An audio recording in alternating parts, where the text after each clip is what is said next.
స్వామి creations 4/6 ప్రేక్షకులకు నమస్కారం.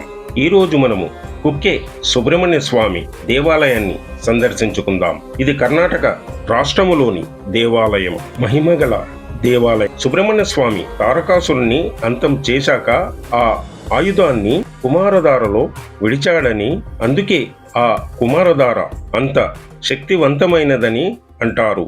ఇందులో స్నానం చేస్తే సర్వ రోగాలన్నీ తొలగుతాయని ఇప్పటికీ నమ్ముతారు భక్తులు. స్వయంగా ఇంద్రుడు వచ్చి కుమారస్వామిని అడిగినాడట, నా కూతుర్ని వివాహం చేసుకోమని.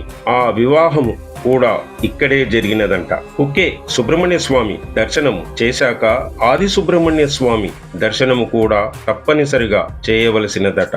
లేని ఎడల కుక్కే దర్శనం చేసినా చేయనట్టేనట. సర్వే జనం సుఖినో భవంతు. లోక సంస్థ